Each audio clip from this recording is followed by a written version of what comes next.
Boa noite ou boa tarde. Deixa eu confirmar aqui se está gravando. Está, né? Nós vamos dar seguimento aqui na Lei 8.625. Nós paramos nos artigos 23 e 24, né? E a gente segue na seção 1, ou melhor, no capítulo 4, que trata das funções dos órgãos de execução, seção 1, das funções gerais, tá? Então, a gente tem aqui o seguinte, no artigo 25, tá?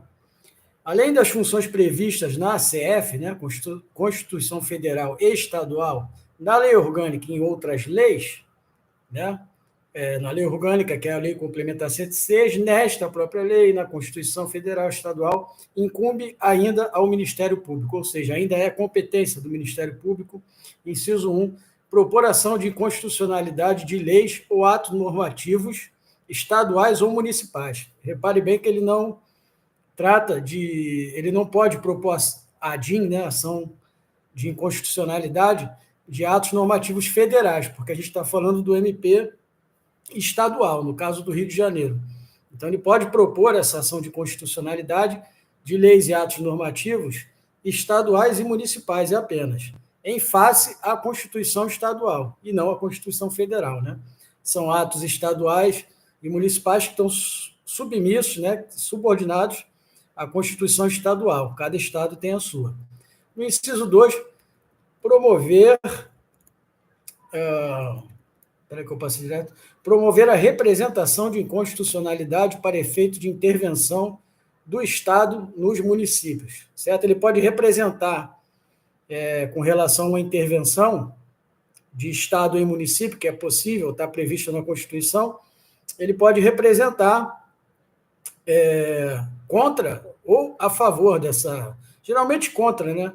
E julgar que essa intervenção estadual em um município está sendo inconstitucional, está descumprindo algum requisito que está lá consagrado na Constituição. É disso que trata esse inciso. Inciso terceiro, promover privativamente a ação penal pública na forma da lei. A gente já repetiu isso várias vezes e não custa repetir. Se você não aprender nada sobre o Ministério Público, grave pelo menos que é a competência do Ministério Público promover privativamente a ação penal pública, a APP, na forma da lei. Por quê? Porque há leis, né, como a Constituição Federal, como a Constituição Estadual, como o Código de Processo Penal, dentre outras, que vão tratar desse tipo de ação, que é privativa do Ministério Público, certo? No inciso 4, promover, incumbe, né, também ao Ministério Público do Estado do Rio de Janeiro, promover o inquérito civil e a ação civil pública na forma da lei. A gente já viu que a ação penal pública é privativa, porém, o inquérito civil e a ação civil pública, eles já não são privativos do Ministério Público, certo? Porém, o Ministério Público tem sempre a prerrogativa de atuar nesses inquéritos e nessas ações, certo? Na forma da lei também, há leis para regulamentar isso, a ação do Ministério Público. E aí, no alineado, inciso 4, ou seja, vamos repetir, promover o inquérito civil e a ação civil pública na forma da lei, alinear para proteção, prevenção e reparação dos danos causados ao meio ambiente, ao consumidor, aos bens e direitos de valor artístico, estético, histórico, turístico e paisagístico, e a outros interesses difusos, coletivos e individuais, indisponíveis e homogêneos. Ou seja, interesses que dizem respeito à coletividade, podem ser interesses individuais também, a depender da causa, e aborda isso tudo, é um leque muito grande, direito do consumidor, direito ambiental, né? Direitos patrimoniais, né? Que estão previstos no Código Civil, enfim, bens, né? De valor artístico, estético, histórico, turístico, tudo isso vai estar também amparado pelo Código Civil e pelo Código de Processo Civil, né? Interesses coletivos, individuais, difusos, né? Estão difundidos pela sociedade. Você não consegue determinar de quem são ou de quem a quem pertence esses direitos. Eles estão difusos, difundidos, né? No mundo fático, né? E juridicamente cabe ao Ministério Público também promover ação, inquérito civil ou ação civil pública para tratar de preservar, de resguardar esses direitos. Na linha B, também, o inquérito civil e ação civil pública para anulação ou declaração de nulidade de atos lesivos ao patrimônio público ou à moralidade administrativa do Estado ou de município, de suas administrações indiretas ou fundacionais ou de entidades privadas de que participem. Aqui, no caso, ele vai promover a anulação ou declaração de nulidade de atos que causem danos ao patrimônio público e à moralidade administrativa, em estados e municípios, não na federação, né? Porque a competência do MP do Rio de Janeiro está limitada, circunscrita ao estado do Rio de Janeiro, né? De administrações indiretas, né? Também da administração direta, mas das administrações indiretas, que a gente vai ver em direito administrativo, ou fundacionais, ou de entidades privadas de que participem. Às vezes o Estado faz convênios com instituições privadas, convênios para grandes contratos, para grandes obras, e outros tipos de convênios para promover qualquer tipo de ação de política pública, e o Ministério Público tem que estar sempre atento a essas instituições, tá? E quando a gente estudar direito administrativo, a gente vai falar muito do que é administração indireta, né? Talvez não esteja claro ainda para quem nunca estudou. No inciso 5º, incumbe também ao MP manifestar-se nos processos em que sua presença seja obrigatória por lei, aí é óbvio, né? Se é obrigatório por lei, ele tem que manifestar-se, se manifestar. Ainda, sempre que cabível a intervenção para assegurar o exercício de suas funções institucionais, né? Já falamos delas em outro artigo. Não importando a fase ou grau de jurisdição em que se encontrem os processos. O processo pode estar começando agora, pode estar no meio, pode estar no final. Se é competência do Ministério Público, ele tem a prerrogativa de representar, de tomar parte em qualquer fase desses processos. No inciso 6º, exercer a fiscalização dos estabelecimentos prisionais e dos que abriguem idosos, menores, incapazes ou pessoas portadoras de deficiência. Isso acontece, vou dar um exemplo assim, por exemplo, nós temos lá uma clínica, ou melhor, um abrigo para idosos, certo? Particular, que cobra lá das famílias. Às vezes as famílias não têm mais como cuidar daquela pessoa, ou uma pessoa com um problema, uma deficiência muito séria, e ela interna essa pessoa numa instituição para que a instituição cuide dela e paga para aquilo, né? Também tem públicas, tá? Não são só as privadas. E aí a pessoa está ali. É normal, volta e meia nessas instituições e também nos presídios, né? E nos presídios que abrigam menores também, é super comum o Ministério Público, de vez em quando, dar uma incerta lá, aparecer lá do nada. E, geralmente, quando ele vai lá, ele vai com aquele corpo técnico dele, mais voltado para essa área, com psicólogos, com assistentes sociais, entendeu? Geralmente ele não vai chegar lá não vai chegar um procurador lá, vai chegar o pessoal que lida com essa área da saúde, entendeu? Da saúde mental, da defesa do direito, né, constitucional à dignidade humana. Então ele vai comparecer com esse pessoal. Caso eles constatem algo irregular, aí eles podem atuar, podem provocar a polícia, podem autuar ou provocar autoridades administrativas para autuar o local, multar, fechar. É comum. Já ouvi falar de muitas clínicas dessa natureza que foram fechadas porque maus tratos, né? Ofereciam uma coisa, vendiam uma coisa, mas entregavam outra. Isso é super comum. Tem muita picaretagem nesse meio, porque são pessoas vulneráveis. E famílias também, que às vezes pagam e têm dinheiro para pagar, mas que estão vulneráveis e não sabem exatamente quando deixam um parente lá, por exemplo, ou alguém sob sua tutela, e não sabem realmente o que está acontecendo lá, não tem como fiscalizar todo dia. E essas clínicas são muito espertas, muitas delas, tá? Não posso generalizar. Elas fazem uma espécie de maquiagem. Dia que tem visita, uma clínica de idosos, aí está tudo limpo, está tudo bonitinho, a cozinha está um brinco, está tudo uma maravilha. E dia que não tem ninguém lá, pode haver trabalho análogo à escravidão, pode haver maus tratos, entendeu? As pessoas são dopadas, muitas vezes, isso é super comum, tá? Inclusive eu sei de uma pessoa que E ela, se ela assistir esse vídeo, ela sabe que eu estou falando dela, que ela praticou isso, já teve clínica fechada em São Paulo, migra para o Rio de Janeiro e fica pulando de galho em galho, sabe? Até uma hora o que é dela está guardado. No inciso 8º, ingressar em juízo de ofício, né, de vontade própria, para responsabilizar os gestores do dinheiro público condenados por tribunais e conselhos de contas. Bom, eu já falei que a função do Tribunal de Contas é, né, a fiscalização financeira, contábil, patrimonial, operacional e financeira, né, dos órgãos da administração pública. Né? Na verdade, a incumbência do controle externo é do Poder Legislativo, auxiliado pelos tribunais de contas. Né? Nos estados, os tribunais de contas também julgam as contas do governador. Só na esfera federal é que o parecer do TCU ele é não vinculativo, certo? Quem decide no final vai ser o Congresso Nacional. Mas nos estados, não. Os tribunais de contas realmente julgam as contas dos governadores e dos prefeitos. Então, o Ministério Público pode ingressar em juízo de ofício para responsabilizar os gestores do dinheiro público que foram condenados. Então, o Tribunal de Contas aplicou uma auditoria no estado do Rio e encontrou uma série de irregularidades. Ao tomar notícia disso, o Ministério Público vai lá de ofício e tem esse poder para responsabilizar os gestores e aí promover uma ação que provavelmente vai ser uma ação penal contra essa má versação dos recursos públicos. Né?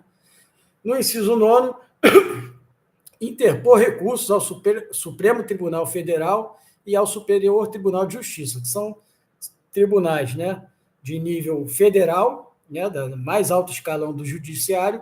Ele pode interpor recursos lá, certo? E aí cabe qualquer tipo de recurso que você imaginar dentro daquelas competências do Ministério Público, aliás, das quais nós estamos falando aqui. Né?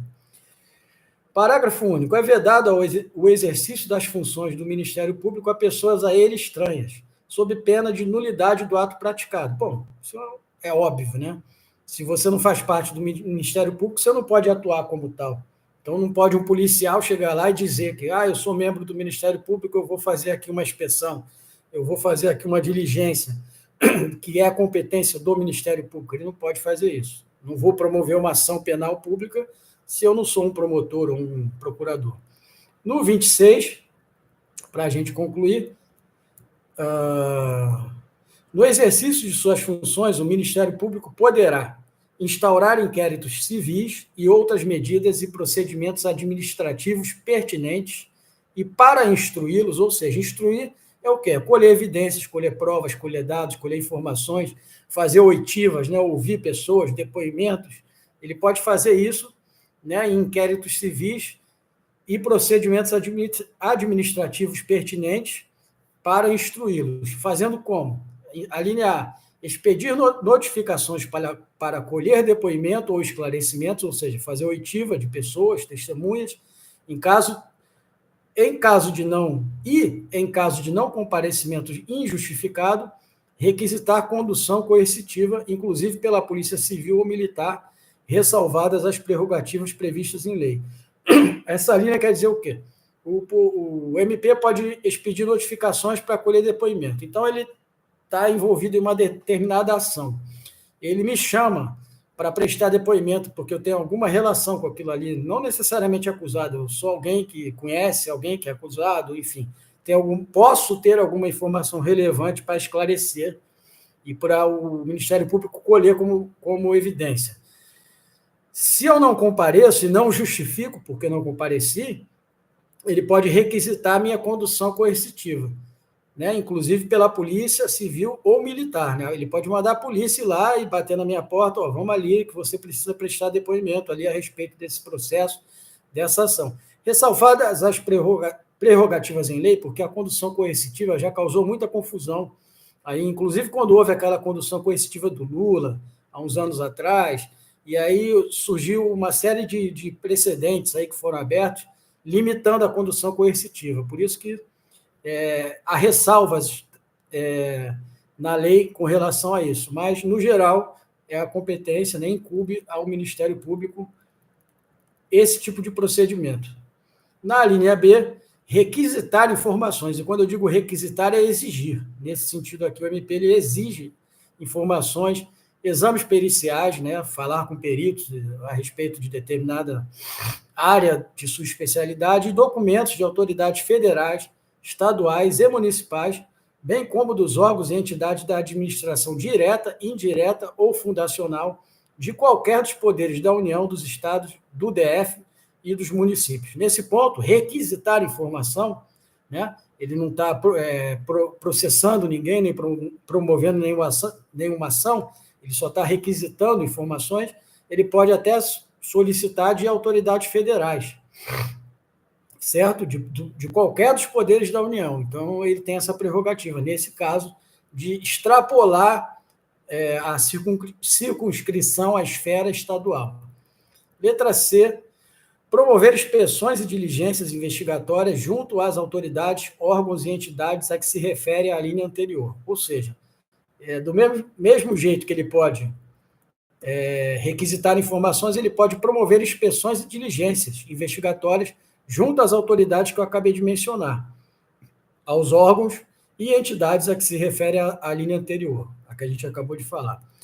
No inciso 2º, mais uma vez, requisitar informações e documentos a entidades privadas, ou seja, não são entidades públicas, para instruir, né?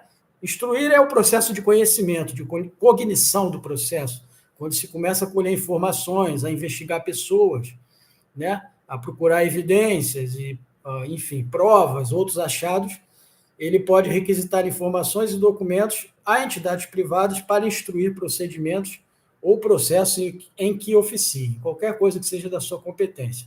No inciso 3º, requisitar à autoridade competente a instauração de sindicância ou procedimento administrativo cabível. A sindicância está para o PAD, que é o procedimento administrativo disciplinar, como o inquérito está para o processo judicial. Tá? A sindicância é uma fase de instrução do processo administrativo disciplinar, da mesma forma que o inquérito é uma fase de instrução, né, inquisitória, do processo judicial. É basicamente isso. No inciso 4º, requisitar diligências investigatórias e instauração de inquérito policial e de inquérito policial militar, observado o disposto no artigo 129, inciso 8º, da Constituição Federal, podendo acompanhá-los. O inciso 8º do artigo 129 da CF diz que o Ministério Público pode solicitar diligências investigatórias e a instauração de inquérito policial. Então, combinando aí os dois, o inciso com o artigo 129, você obtém um entendimento do que o inciso 4º quis dizer. No inciso 5º, praticar atos administrativos executórios, né, de caráter preparatório, são atos que vêm antes, né, das funções típicas do MP, né, sobre as quais nós já falamos e ainda vamos falar muito. No inciso 6º, dar publicidade dos procedimentos administrativos não disciplinares que instaurar e das medidas adotadas. Tá? É importante que se tenha notícia e que seja dada publicidade a esses procedimentos administrativos não disciplinares, que muitas vezes podem estar sob sigilo. Isso precisa vir a público. Tá? As pessoas precisam saber, ou pelo menos as autoridades mais próximas de outros poderes. Então, é também uma incumbência e uma necessidade que o MP dê publicidade desses procedimentos, tá? E das medidas adotadas.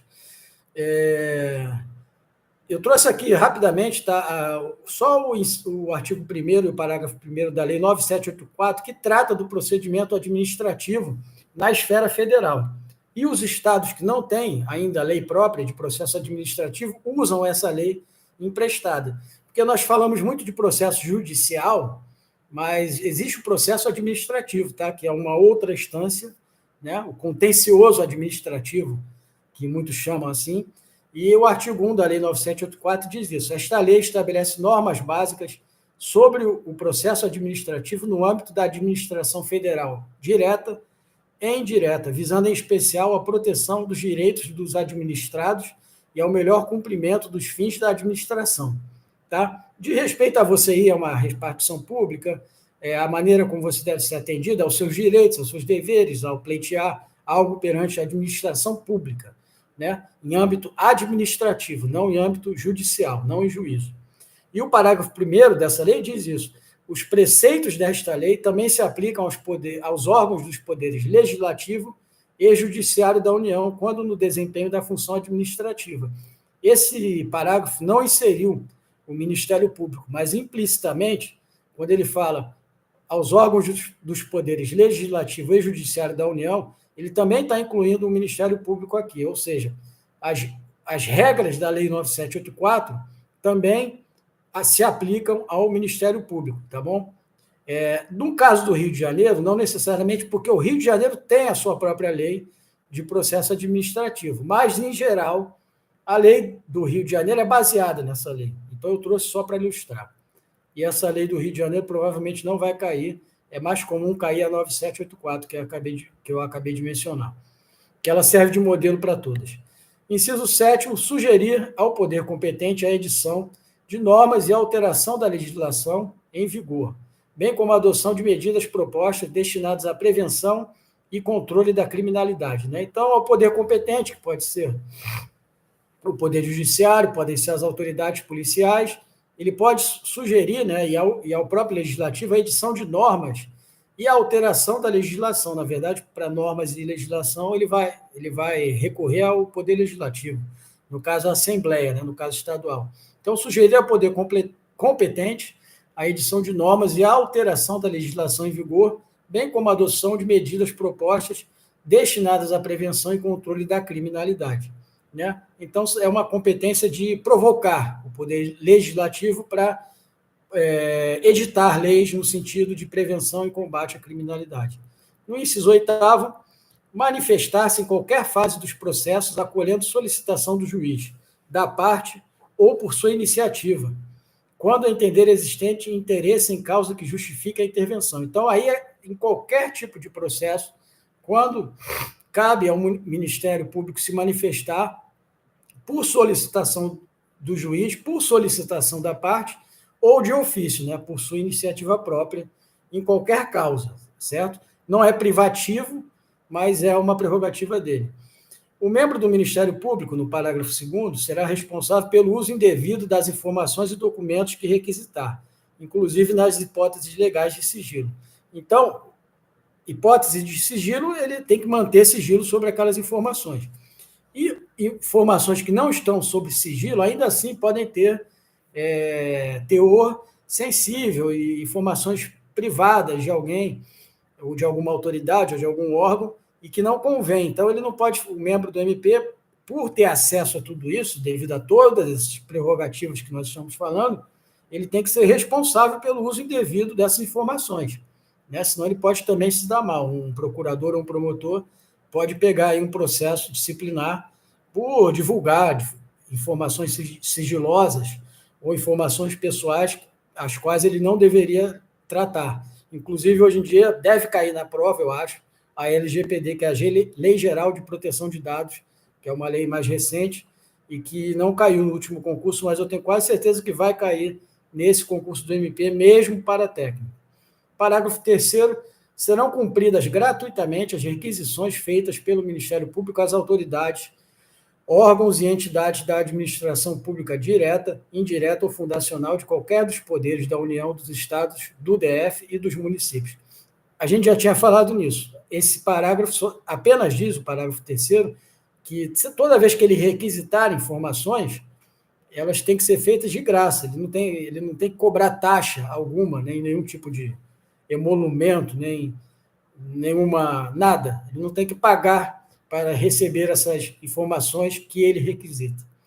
No inciso 4º, né, estamos quase acabando, a falta ao trabalho em virtude de atendimento à notificação ou requisição na forma do inciso 1º deste artigo não autoriza desconto de vencimento ou salário, considerando-se de efetivo exercício para todos os efeitos, mediante comprovação escrita do membro do MP. Então, quando ele falta, né, ao trabalho em virtude daquilo que está previsto no inciso 1 deste artigo, vamos voltar ali rapidinho, para lembrar o que é, porque eu confesso que agora eu não lembrei. Mas quando ele instaura inquéritos civis e outras medidas e procedimentos administrativos pertinentes para instruí-los, muitas vezes ele vai ter que se ausentar de uma função que ele está cumprindo ali para tratar disso. E o fato dele se ausentar por um dia ou por um determinado período para tratar disso não configura falta e não pode ser descontado do vencimento dele, certo? A falta ao trabalho em virtude de atendimento à notificação ou requisição não autoriza desconto de vencimentos ou salários. No caso, é subsídio, né? Que os membros do MP recebem, considerando-se de efetivo exercício. Conta, inclusive, para aposentadoria, para todos os efeitos, mediante comprovação escrita do membro do MP.